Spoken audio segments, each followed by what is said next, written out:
گزشتہ روز عمران خان نے قوم سے خطاب فرمایا۔ اس خطاب کے مین پوائنٹس نیوز پوائنٹ آپ کے سامنے رکھتا ہے۔ وزیراعظم نے بڑا اعلان کیا کہ پیٹرول 10 روپے اور ڈیزل 10 روپے سستا کیا جائے گا اور آنے والے بجٹ تک پیٹرولیم مصنوعات کی قیمتوں میں کوئی بڑا اضافہ نہیں کیا جائے گا۔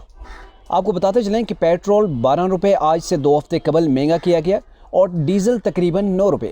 اگر اس حساب سے دیکھا جائے تو پیٹرول اور ڈیزل آج سے 15 دن قبل والے ریٹ میں عوام کو ملے گا۔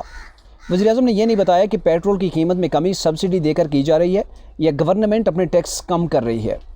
بجلی کی قیمت میں 5 روپے فی یونٹ کمی کا اعلان کیا گیا، جبکہ گزشتہ ماہ بجلی کی قیمتوں میں 2 بار بڑا اضافہ دیکھنے کو ملا۔ وزیراعظم کو قوم سے خطاب اور پیٹرول سستا کرنے کا خیال ایسے وقت میں آیا جب عدم اعتماد کی تلوار ان کے سر پر لٹک رہی ہے، لیکن کیا یہ ان کا خطاب عوام کے دکھوں کا مداوع کر پائے گا؟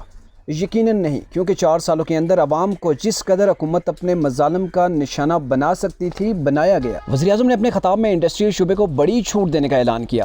اب جو بھی پاکستان میں انڈسٹری لگانا چاہتا ہے، اس سے اس کی انویسٹمنٹ کے متعلق سوال نہیں ہوگا۔ مطلب وزیراعظم نے کالے دھن کو سفید کرنے کی مکمل چھوٹ دے دی، جبکہ ماضی میں ایسی اسکیموں کے عمران خان صاحب بڑے واضح طور پر مخالفت کیا کرتے تھے۔ وہ کہا کرتے تھے کہ چور اور ڈاکوؤں کے لیے ایسی اسکیمیں لائی جاتی ہیں تاکہ وہ بلیک منی کو سفید کر سکیں۔ پی کے ایکٹ کے متعلق بات کرتے ہوئے وزیراعظم نے کہا کہ اس وقت FIA کے پاس 94,000 درخواستیں ہیں۔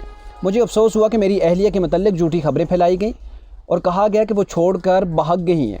وزیراعظم کو افسوس ہوا کہ ان کی اہلیہ کے بارے میں ایسی جھوٹی خبریں پھیلائی گئیں۔ عمران خان نے اپنی اہلیہ کے لیے قانون سازی کر لی، جبکہ ان کی حکومت میں 94,000 درخواستیں ہمارے وزیراعظم کو نظر نہ آئیں اور نہ ہی 94,000 درخواستوں پر انہیں پی کا ایکٹ یاد آیا۔ پاکستان میں پہلے ہی اظہار رائے کی آزادی نہ ہونے کے برابر ہے۔ اپوزیشن اور میڈیا کو دیوار کے ساتھ لگایا جا چکا ہے اور اب صحافی اور سوشل میڈیا ایکٹیوسٹ کو دیوار میں چننے کی حکومتی تیاریاں مکمل ہیں۔